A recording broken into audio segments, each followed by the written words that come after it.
Hello, everyone. Good morning. Welcome to the Best Girl, Best Smile segment of Miss Universe Pakistan 2025. So, first off, we would like to introduce ourselves. I'm Elaine Apostol. And I'm the Dr. Jonas Apostol.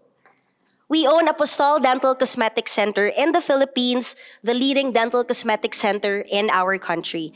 And here, my husband, Dr. Jonas Apostol, is the first and only aesthetic dentist who has a master's degree from Germany. And I'm really, really proud of him.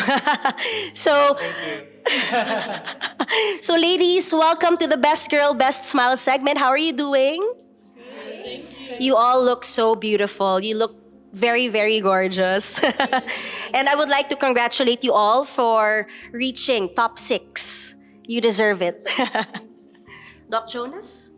Yeah, they're so gorgeous. And I'm so excited that you will ask a lot of questions for them. Yeah? Yes. So this segment will be very, very light, and Dr. Jonas Apostol is the head of the selection committee for Miss Universe Pakistan. So this segment is, Miss Universe is all about beauty. But beauty, the inner beauty is more important. Wellness, physical health, mental health, sustainability. And, when we talk about Miss Universe at home, in the clinic, back in the Philippines, we always want to see not just the gorgeous faces alone. Yeah, and we believe that, giving your genuine smile is one of the most important thing. As a Miss Universe, you have to have that smile. A smile in you that could communicate to a lot of people. What's stopping you to give that beautiful smile? So really, Doc Jonas, I agree with you. Smile is really powerful and it impacts another individual. Okay, so my first question to you guys. What makes you smile? Simple as that. You can start, Aska. Yes. So I would say what makes me smile is being a doctor, being able to give back and know that I've made a positive impact in somebody's life. I work in the emergency department for the last few years, so I do see a lot of people in very vulnerable circumstances, a lot of elderly people, a lot of very sick people, and I think that's when I truly learn, as you were saying, the importance of a smile. Right. Because sometimes when I walk in with that smile, it's something the patient does say, oh wow, such a beautiful smile, or wow, you have brightened my day today. And so it makes such a big difference. So for me, what makes me smile is when I'm able to know that I've made a positive impact in someone's life. And it's such easy ways that you can do that, whether that's a smile or just asking them, how is your day, or how are you feeling, before you start a conversation. And especially for me as a victim of domestic abuse, I really realized the importance of having that positive impact in people's life. So I would say that a big part of my healing journey was when I started to speak up about my experience, and I started to connect more with women that have been through similar things, and that truly made me smile and made me happy, because you can build a community and a sisterhood and everybody feels lighter. And I truly do believe that as a woman, when you are your authentic self and you speak your truth, it gives other women permission to do the same. Thank you for that answer. It's very, very heartwarming. And as a doctor, I see Doc Jonas himself whenever he's in the clinic, and it really impacts the patients. Just a simple hi, hello, with a genuine smile. That's very, very big and very impactful. Thank you, Aska, for that for that answer. AK, please. What makes you smile? Well, I think what makes me smile is, first and foremost, being in a flow state. So I think every single person can relate here that when you're doing what your passions are, no matter what they are, whether it's sports, if you're creative, intellectual, anything that gets your heart going, your mind racing, and feeling like you're exactly where you're supposed to be. And sometimes we get bogged down with responsibilities as adults that we forget to play. And I think it's so important for us to keep playing as adults, create, innovate, just have fun. and just be yourself, unapologetically yourself. And I think in our culture, in Pakistan, there's a lot of suppression of expression. And girls and men sometimes don't feel like they can be themselves. What will people think? I can't really wear this fashion outfit. I can't really go and pursue what I really want to do because of certain stigmas. But when you're unapologetically yourself, there's someone there that's ready to receive. And so I am very for being who you are and don't apologize for it. Take up space and enjoy the moment. And actually, I can advocate for that because I really do try to live each day as if it was my last. I had 3 surgeries in 6 months. I had a case not found in medical history because of endometriosis and a rare cancer. So when all of that came about, I lost my spark. And I finally got my sparkle back. That's why I'm so proud to be on the stage with amazing women, all contributing. Because when you are faced with calamities, you tend to not be able to really enjoy your personality. And after overcoming all of those things, I turned my pain into purpose, started a company called Her Health AI that helps 200 million women worldwide with endometriosis. And so in terms of smiling, I knew that it was my duty that if I could overcome this, I wanted to share that with others. And something really important in Pakistani culture and what some of our faith says is that the simplest form of charity is a smile. Yes. Nice to know that. Very, very good answer. The word that I caught with your answer is playing. That's what makes you smile. Thank you, AK. Mariam. So I would say that it's very simple that when I see someone following their heart, their passion, it makes me smile genuinely because I saw my mother suppressing her emotions and herself and just be someone else for somebody. Like she was not being herself. And there was this incident that just changed experience, I would say. It changed my whole perception and how I see the world now and my purpose. We were young, my brother and I. My dad was not physically present at the time. And one time, my brother and I went up to my mother and asked for food. And I come from a lower middle class family. I grew up in a very lower middle class family. Went up to her and she took us outside on a walk. And we were just walking around. Later on, I found out that she was distracting us. There was no food. So that day, I was consciously aware enough, and I made a decision that after me, my generation will not see this. And from there, I have been working hard, trying to make things happen. Yes, it's hard. Yes, life is hard. But it all comes from how it's when we have traumas, our nervous system just acts up accordingly and just shapes up in that way. And my nervous system was not great, because I saw lots of things and traumas growing up. And it took me so long to work on myself. And now I feel I'm free and I follow my heart, and that makes me happy when I see others because I know the other side and I know that when they do, it's big. So that's me. Thank you, Mariam, for that answer. And you made me smile with your answer. You mentioned about passion, following your heart. It's really heartwarming to see people doing that because Doc Jonas, all about passion. Yeah, that's what we do. That's what we do. I mean, I will not be in this business. I mean, in my dentistry business, doing a lot of cases and also having an institute, educating a lot of young dentists or even dentists who want to upgrade in their careers in dentistry. It's all about the passion. Without passion, I won't be doing that.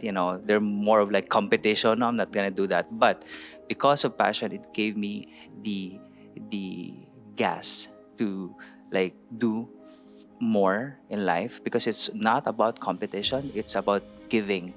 It's about being authentic. It's being about yourself. Exactly. So being a passionate man or woman, it's one of the most important trait that you will have. Yeah. I agree. Making me smile here. Because life is not easy. Things are not really easily given to you. But when you are passionate, you work hard to follow your heart, push yourself harder. When you realize all the things that you're blessed with, it will really make you smile. So thank you for that answer, Mariam. Roma, next. So my Thank you. initial response was going to be my parents, but what Dr. Jonas said really triggered a memory for me. In high school, I had started with this charity giving food to homeless people on Christmas Eve. And it was really early in the morning, and I was 15 at that time, and my family was like, come on, it's Christmas Eve, like, why don't you just stay home? Like, we'll do something together. And I was like, no, like, I really must go, like, I've already signed up. And I went, and there was this one man, I handed him his plate, and I think I just said something to him like, hope you enjoy, and I smiled at him. And he kind of stopped me, he was like, are you new here? And I was like, yeah, I've just started. And he was like, you're the first person in a good couple of months who has asked me or wished me well. And that really got to me, because it wasn't the food, it wasn't the charity that made the experience for him, it was just somebody interacting with him. So what really makes me smile is just being there for someone.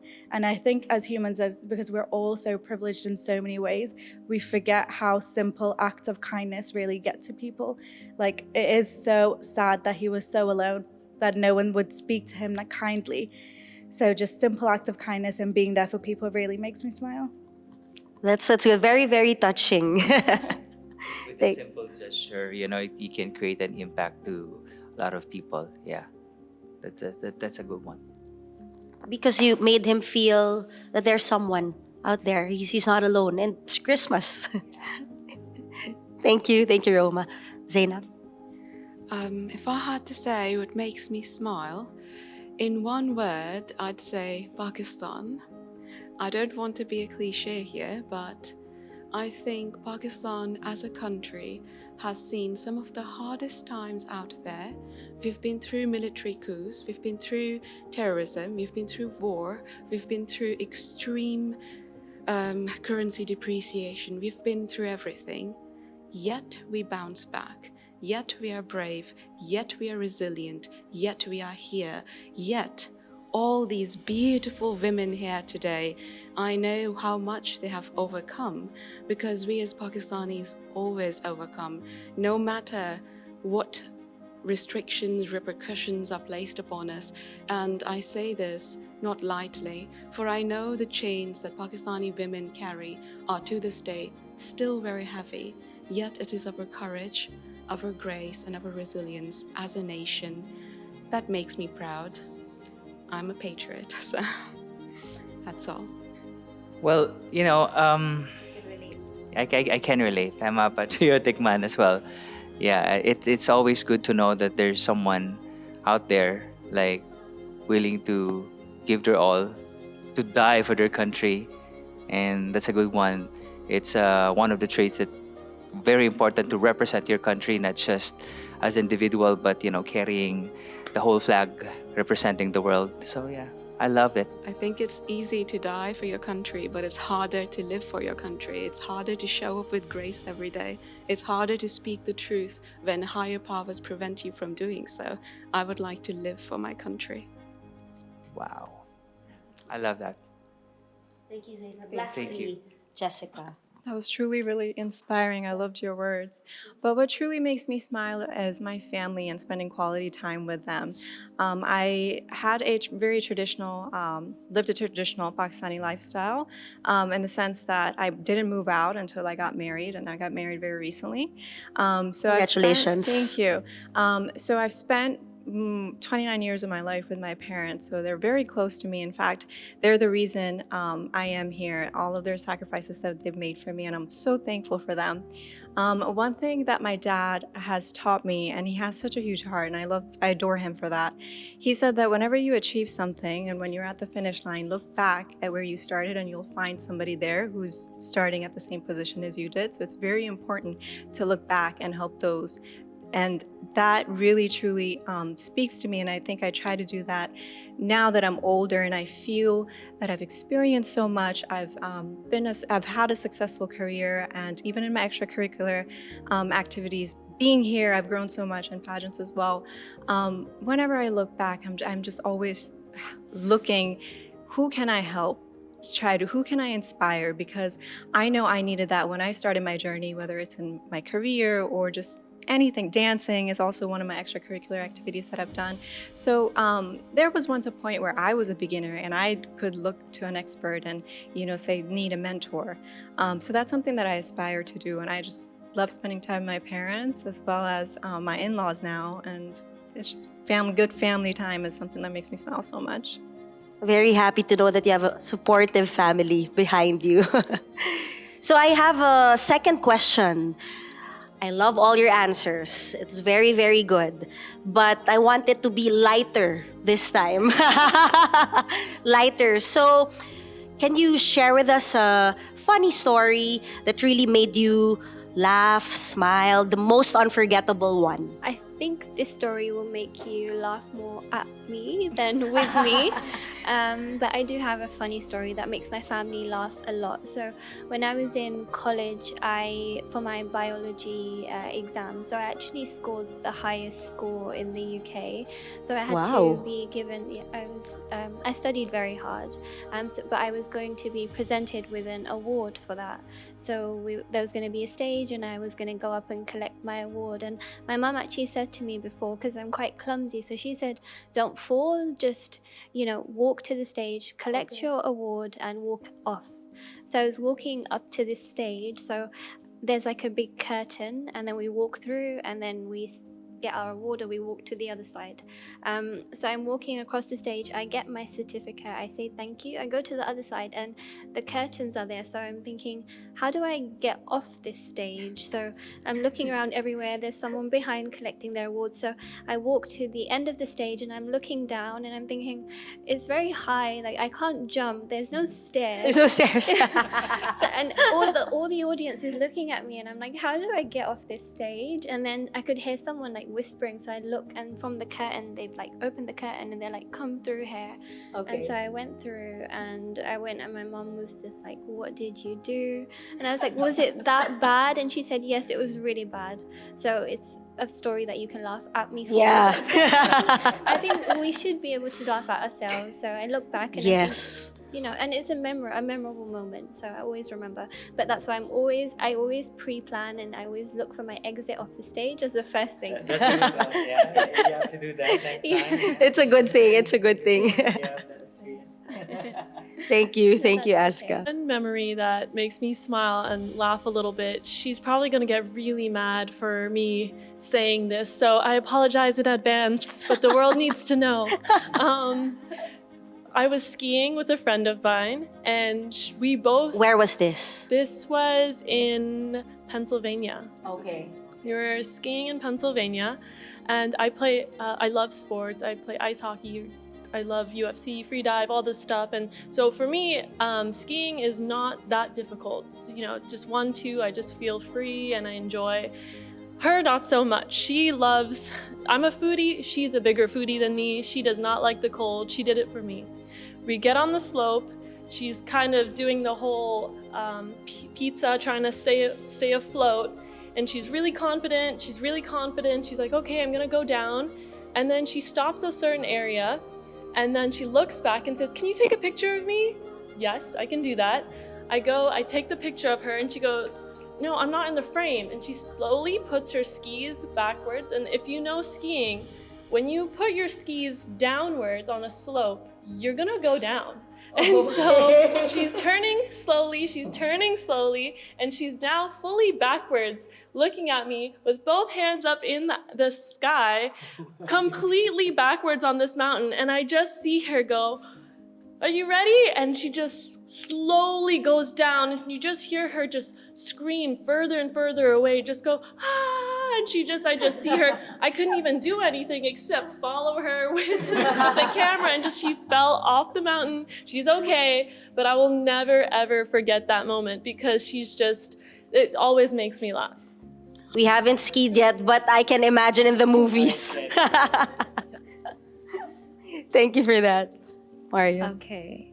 So I was a teenager and I had this crush. You know how we are when we're young, we just have crushes. And so we were at this event with my friend, and we kind of coordinated because he was supposed to come, and I was gonna walk down the stairs, and I was like, okay, yeah, I'll do that. And he's coming. He entered, and I was like, okay, let me walk down. And I twisted my leg, and I fell on the floor. He came up, and he's like, are you okay? And I got so mad. I'm like, no, get away. And I just left. So yeah, I think that's funny for me. Where is your crush now? I don't know. Probably he's watching. He's watching her.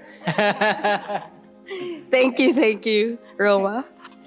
This memory, I actually think about this so often, and I'll sometimes be at work at my desk and just giggling to myself.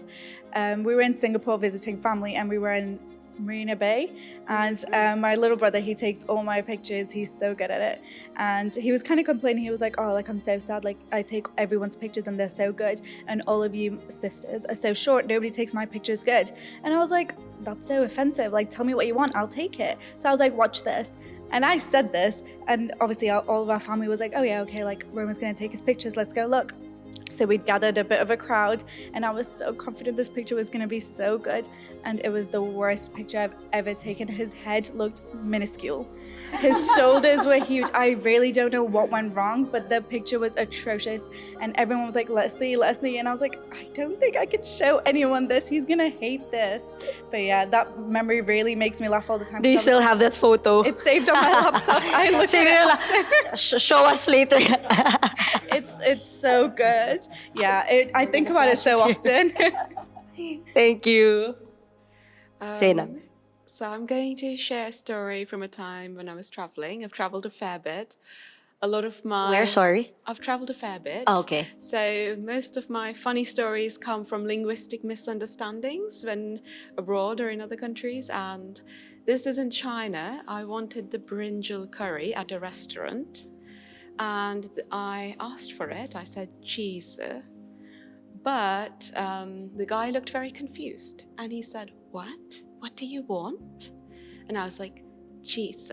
And he's like, no, I'll get someone else, let me just ask somebody else. And he gets somebody else and asks the same thing again. And it's just turning into a crowd of confused people. And then I realized my error. So brinjal is Chietze, not cheese. Cheese is your wife.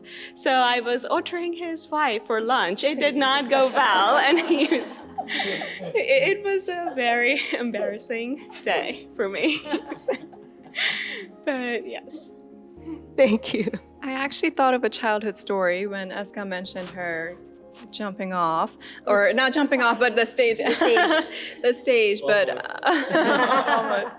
But this is a childhood story that I laugh at it now, but it was actually very scary when it happened. But this was back home in Pakistan. I was at my grandparents' house, and at that time, this was like early to 2000, 2001, and their house was not made completely. So the ceiling fan was very low, and we usually have like the storage bins. They're called peti in Urdu, and they're very high. So the ceiling is really low, the ceiling fan's really low, and it was like mid-afternoon, and I'm hanging out with my cousins, and I don't know what happened to me. I was just like, it must be a good idea to jump off that storage bin. And then I have my cousin right next to me, and I'm like, you wanna go have like a little competition and see who jumps higher? But he had a brain, so he literally jumped right in front where there was like a bed. But I wanted to be rebellious and be a little competitive, so I was like, no, I'm gonna jump on the floor and see and jump higher. But I didn't realize that the ceiling fan was right in front of me. Oh my. And I went straight into the ceiling fan on the floor, and I'm just like, look guys, I did it. But in the meantime, there's blood dripping all over, and that's actually why I have the scar. And I've had to get 3 stitches, and it was literally the most horrific thing that I've dealt with. But it was so fun. It's funny now, but at that time everybody was just so scared. My aunt came out with her scarf, and she had to press it so low so that I'll stop bleeding. But it's definitely a story. After that, nobody entered that room. It was like haunted for like a week, and none of my cousins would go into it, and the fan still had my blood in it, so it was a horror scene. It's good that you survived it. I did. Oh my gosh, imagine if it was like even lower. It would probably affected my eye. But yeah, it's like right on the eyebrow. And then later in school, everybody would ask me what's wrong. I was like, I've got into a fight. I'm a gangster. So like that was like my story. Okay, guys, so we will have a surprise at this point for everyone. Take advantage. Take advantage of this. So, I would like to call on the first ever Miss Universe Pakistan top finalist, a queen who has a good heart, very kind soul, a trailblazer, the one and only Miss Erica Robin. Okay, so this is the best time to ask Miss Erica Robin, the first ever Miss Universe Pakistan, for your journey for Miss Universe. Yeah, ask her, please. First of all, I just wanted to say thank you so much for being such an amazing role model and example. None of us would be here, I think, if it wasn't for you being the first ever amazing Miss Universe Pakistan. And I really, especially being here and going through this experience, I can really appreciate that it takes a lot of courage to do something like this, to share your story, to put yourself so out there. And you did it for the first time in very unknown circumstances. So where does that courage come from for you? I think with time, also the people around me. It's very important the environment you are in, because there were a lot of times that I wanted to give up and I was scared because, again, the circumstances were something that I wasn't expecting, right? It was unexpected that came on my way, and I was never this strong. The woman you see now was very different. I competed the first year with Jessica, and this is the same question that I asked from her as well, and many other people, that do you see the difference from the first year and to the third year? And they said, yes, we do. So it's about time, about patience and listening to the right people, right? Because at that time when I was really demotivated, there was Josh, Ian, and a lot of other people that really motivated me that, no, you can do it. We see that in you. Because sometimes we don't see the light in ourselves, but the people, the loved ones, always make sure to let you know your worth and what you're capable of.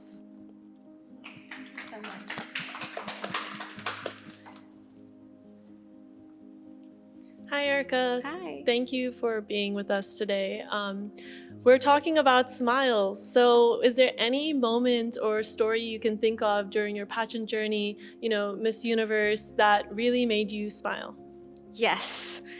I still remember the moment when I saw the Pakistani flag on the Miss Universe stage. Still makes me very, very emotional, because it was the first time Pakistan was represented after 72 years.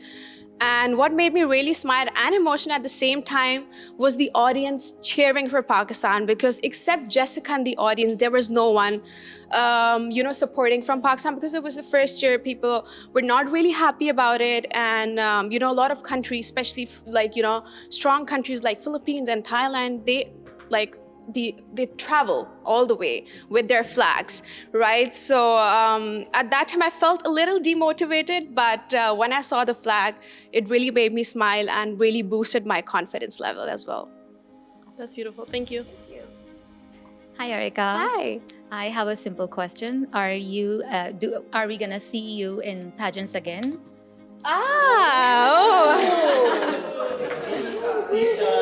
Okay. I haven't really thought about it, because my work, because of course pageant takes a lot of time, a lot of effort. So I haven't really thought about it, but I have been getting a lot of requests from all the pageant pages, from all the people who have supported me throughout my journey. So I'm not gonna give any answer of yes or no, but I am open to it, but not sure when. Okay. Yeah. Okay, good. Hi, Erica. Hi. What has been your best experience since Miss Universe Pakistan? The best experience. Let me just think about that. Let me just take a minute. The best one. There were so many moments. I think it was because when I arrived in El Salvador, I missed all the fun part, right?